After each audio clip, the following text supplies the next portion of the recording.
भगवद गीता अध्याय 3 श्लोक 29। तो आज के इस वीडियो में हम बात करेंगे श्लोक 29 के बारे में। और अभी तक हमने कई श्लोकों पर बात कर लिया अध्याय 3 के, और ये कर्म योग है और यहाँ पे हमने बहुत सारी चीज़ें सीखी हैं। ठीक है, देखिए यहाँ पे जो 25, 26, 27, 28 ये सारे श्लोक एक ही बात को बार बार दोहरा रहे हैं और हमें उन्हें समझना है। ठीक है, अभी पिछले श्लोक में हमने जाना कि ज्ञानी वो है जो ये समझ जाता है कि सारी चीज़ें प्रकृति के गुणों के अनुसार ही हो रही हैं। जो इस तत्व को जान जाता है वही ज्ञानी होता है। उसके पहले हमने जाना था कि सारे काम अपने आप हो रहे हैं, अहंकार कर्ता बन के बैठ जाता है। अगर इससे और पीछे जाएं, क्योंकि देखो जब तक हम सारी चीज़ों को एक साथ नहीं लाएंगे तो हमें चीज़ें समझ में नहीं आएंगी। इसके और पीछे अगर जाते हैं तो कहा गया था कि विद्वान व्यक्ति को चाहिए कि वह सकाम कर्मों में आसक्त अज्ञानी पुरुषों को कर्म करने से रोके नहीं, ताकि उनके मन विचलित ना हो, अपितु भक्ति भाव से कर्म करते हुए वह उन्हें सभी प्रकार के कार्यों में लगाए। ये चीज़ हमने सीखा था।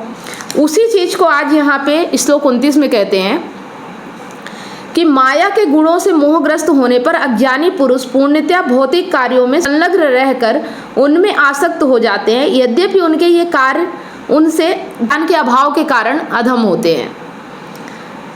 किंतु ज्ञानी को चाहिए कि उन्हें विचलित ना करे। ठीक है, आज भी यहाँ वही बातें कर रहे हैं। तो एक चीज़ ये समझना है कि वो कह रहे हैं कि हमारे पास तो ज्ञान हो गया है, लेकिन जो व्यक्ति बिना ज्ञान के हैं, जिनको ज्ञान नहीं है, वो अगर अपने कार्य में संलग्न हैं तो हमें उनके कार्यों को रोकना नहीं है। ऐसा ज्ञानी को नहीं करना है। अगर हमें लगता भी है कि उनकी मदद करनी है तो हमें उन्हें वो चीज़ देना है जिसके कारण वो कार्य कर रहे हैं। ठीक है, एक चीज़ ये समझना है हमें कि अगर अहंकार है तो आत्मा नहीं हो सकती। ठीक है, और अगर कामना है तो करुणा नहीं हो सकती। ठीक है, तो आप जिस व्यक्ति के पास जा रहे हो ना, अगर उससे बात करना या उसको जो भी आप दे रहे हो उसमें अगर आपकी कामना आ गई तो आप क्या करोगे कि कहोगे कि वो व्यक्ति ही ऐसा है, इस वजह से हम उससे दूर हो रहे हैं या उसे ज्ञान नहीं दे सकते। लेकिन अगर आपके पास करुणा है तो आप उसको ठीक करने का जिम्मा लोगे कि जो व्यक्ति मेरे पास आ गया है उसे ठीक करना मेरी जिम्मेदारी है, चाहे फिर उससे मुझे नुकसान हो या फ़ायदा हो। लेकिन जब आपको फ़ायदा ही फ़ायदा दिखेगा, कोई कामना होगी, तो आप सीधे सीधे कामना क्या करती है कि अपना दोष कभी अपने ऊपर नहीं लेती कि मेरी गलती है। कामना के चलते इंसान हमेशा दूसरों को ही दोषी ठहराता है कि उसी की गलती है, इस वजह से ऐसा हम नहीं कर रहे उसके साथ, है ना। कभी भी अहंकार ये नहीं कहता कि मेरे कारण ऐसा हो रहा है। अहंकार यही कहता है कि दूसरे ऐसे हैं इसलिए मैं ऐसा कर रहा हूँ। आ रही चीज़ें समझ में? तो ज़्यादातर लोगों ने यही किया है हमारे समाज में, हमारे देश में, कि लोगों ने ज्ञान को, जो ये आत्मज्ञान है, इसे बहुत बड़ा और बहुत महान बना दिया कि ये सभी लोगों के लिए है ही नहीं। और फिर उन्होंने क्या किया कि सामाजिकता, नैतिकता और भी बहुत सारी चीज़ें कि चलो इनको इस तरह का ज्ञान दे देते हैं जो इनके काम में आए। तो यहाँ पे एक चीज़ हमें ये समझना है कि अगर हम उनकी सही मदद नहीं कर सकते तो उन्हें भटकाना भी नहीं है। जैसे एक व्यक्ति अगर रोड पे जा रहा है, रोड पे बहुत सारे इंस्ट्रक्शन होते हैं कि अभी इतने मील है, ये रास्ता इधर से जा रहा है, लेकिन जो व्यक्ति अनपढ़ है वो पढ़ नहीं सकता तो उसे तो नहीं समझ में आएगा ना। और अब वो दूसरे विपरीत दिशा में बड़े मगन होके चला जा रहा है क्योंकि उसे नहीं पता कि सही रास्ता क्या है। ठीक है, अब वो अपने चाल में मस्त है। अब आप देख रहे हो तो आप हंस रहे हो उसके ऊपर कि कितना मूर्ख आदमी है जो उल्टे दिशा चला जा रहा है। तो आप ना उसको हंसते हो, ये नहीं सोच रहे हो कि क्यों जा रहा है, उससे पूछो उसका कारण क्या है। ठीक है, और जब कारण समझ में आ जाए तो उसको एक बार रास्ता नहीं बताना है हमें, क्योंकि देखो जो व्यक्ति अनपढ़ है, जो व्यक्ति अज्ञानी है, वो बार बार गलत दिशा में जाएगा। हम एक बार अगर उसे सही रास्ता बता भी देते, मतलब अगर उसके काम को हम सही कर भी देते या करवा भी देते हैं, तो क्या उसका जीवन भर वो काम सही कर लेगा? नहीं करेगा। तो हमें ये देखना है उसके कर्मों को देख के कि वो ऐसा कर क्यों रहा है। तो हमें क्या करना है वहाँ पे, उसे अगर वो अनपढ़ है तो हमें उसे ज्ञान देना होगा, उसे पढ़ाना होगा ताकि वो चीज़ों को पढ़ सके, समझ सके। उसी तरह से जो व्यक्ति अज्ञानी है, ज्ञान के वशीभूत होकर कर्म कर रहा है, तो हमें उसे ज्ञान देना है। ठीक है। अभी एक उदाहरण और यहाँ पे हम लेते हैं कि मान लो कि एक डॉक्टर है, उसके यहाँ पे बहुत सारे मरीज आते हैं, लेकिन वो ये सोचता है कि मैं मरीजों के इलाज करता हूँ, कोई सीरियस मरीज आ गया, वो मरना तो है ही उसे, तो मैं अपनी नींद खराब क्यों करूँ, मैं अपना टाइम खराब क्यों करूँ।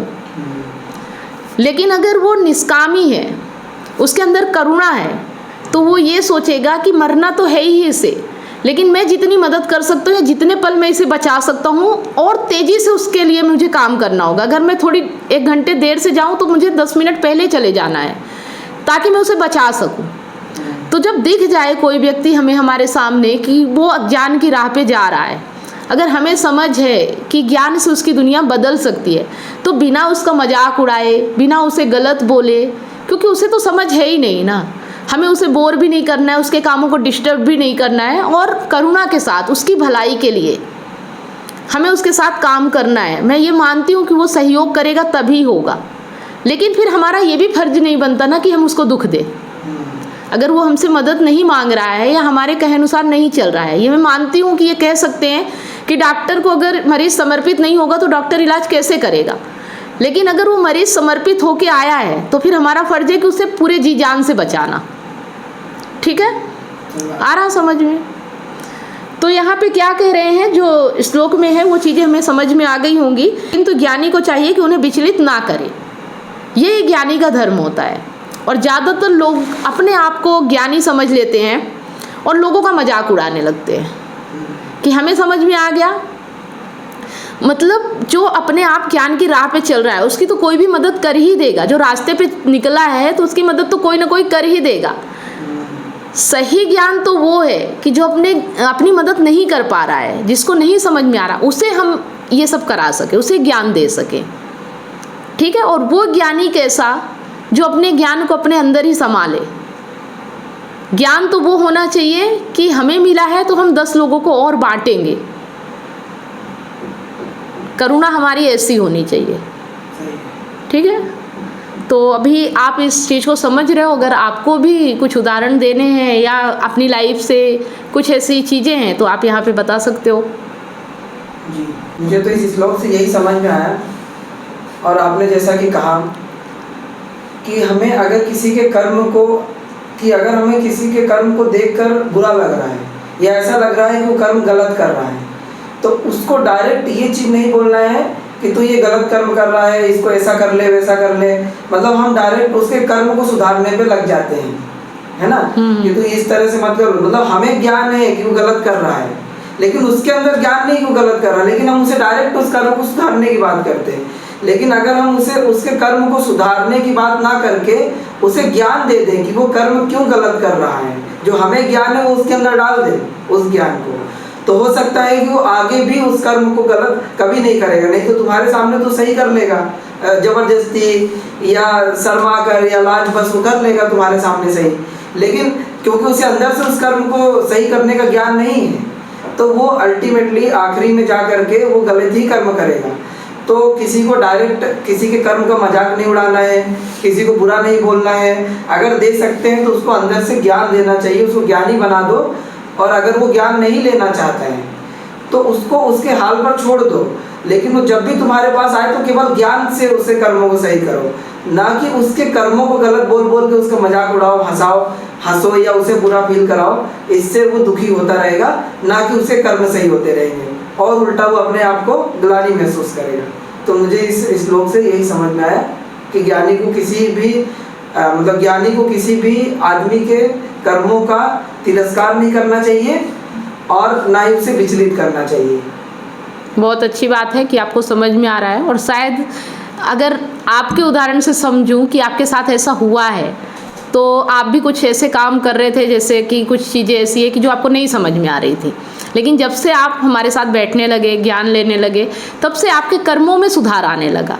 मतलब ज्ञान से ही हमने आपके कर्मों को कुछ डिस्टर्ब नहीं किया, है ना। आप जो भी काम कर रहे हैं, इंसान के लाइफ में बहुत से काम होते हैं, कोई कुछ कर रहा है, किसी तरह से अर्न कर रहा है या कुछ भी कर रहा है, तो हमें अगर लगता है कि वो गलत दिशा में जा रहा है, गलत काम कर रहा है, तो बस उसे नॉलेज दो, ज्ञान दो, आत्मज्ञान की ओर आगे ले जाओ।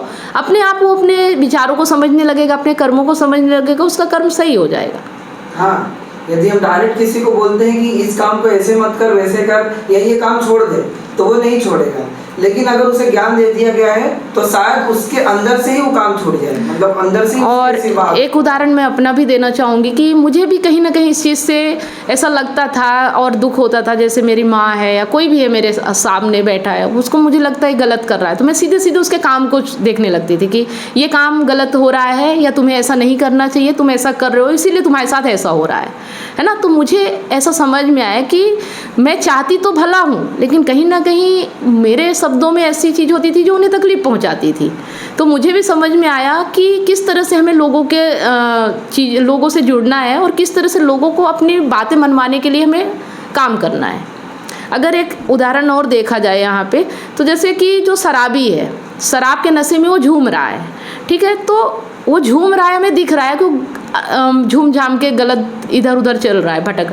तो अगर हम उसे पकड़ के थोड़ी देर सही रास्ता पे चला भी देंगे पकड़ के, तो क्या वो अपने आप झूमना बंद कर देगा? नहीं बंद करेगा। मतलब जब तक हम उसके नशे को नहीं उतारेंगे, जब तक उसके नशे को ख़त्म नहीं किया जाएगा, तब तक उसका झूमना बंद नहीं हो सकता है। चाहे हम कितना भी उसे सीधा कर दें, वो अपने आप फिर झूमने लगेगा। कितनी अच्छी तरीके से ये चीज़ समझ में आ रही है कि शराबी का काम है झूमना, क्योंकि वो नशे में है। तो हम उसके झूमने का मतलब काम उसका झूमना है, हम उसे पकड़ के सही नहीं कर सकते हैं जब तक हम उसका नशा नहीं उतारेंगे। उसी तरह से अज्ञानी मनुष्य जो भी कर रहा है वो अपने अज्ञान भाव से कर रहा है। तो जब तक हम उसके कामों को सही नहीं कर सकते, जब तक उसके अज्ञान को ख़त्म नहीं किया जाएगा। ठीक है। तो गीता जो है ये हमारे जीवन को बेहतर बनाने के लिए और हमारी हर परेशानी, हर परिस्थिति, हर सिचुएशन में काम आती है, क्योंकि यहाँ पे आत्मज्ञान की बात होती है। और जब इंसान को अपना ज्ञान हो जाता है ना, तो वो हर काम सही तरीके से कर सकता है, खुद का डिसीजन ले सकता है, खुद के निर्णय ले सकता है और अपने जीवन को खुद ही बेहतर बना सकता है। ज़रूरत होती है उसको अपने ज्ञान की, आत्मज्ञान की, और जो हमें गीता से मिलता है। ठीक है। तो मुझे लगता है कि ये जो हमारी बातें हैं या जो हमारे ये सेशन चल रहे हैं, ये लोगों के लिए भी काफ़ी मददगार होंगे, क्योंकि हमारी लाइफ बदल रही है। ऐसा हो ही नहीं सकता कि इसे जो सुनेगा उसकी लाइफ नहीं बदलेगी। ठीक है। तो आज का सेशन यहीं तक। ये वीडियो आपको कैसा लगा, और आगे भी हम इसी तरह से बात करते रहेंगे। जो भी आपको समझ में आ रहा, अपने विचार कमेंट के माध्यम से शेयर ज़रूर करें। और आपके कोई क्वेश्चन है तो आप हमसे सीधे कमेंट में पूछ सकते हैं, या फिर एक नंबर दिया जा रहा है वीडियो में, उस नंबर पे व्हाट्सअप कर सकते हैं। तो हम आपकी मदद करेंगे, आपके सवालों के जवाब देंगे। वीडियो अच्छा लगा तो लाइक करें, ज़्यादा से ज़्यादा इसे अपने दोस्त और ज़रूरतमंद लोगों के साथ शेयर करें। मिलते हैं नेक्स्ट वीडियो में, तब तक आप सभी लोगों को वीडियो अंत तक देखने के लिए बहुत बहुत धन्यवाद।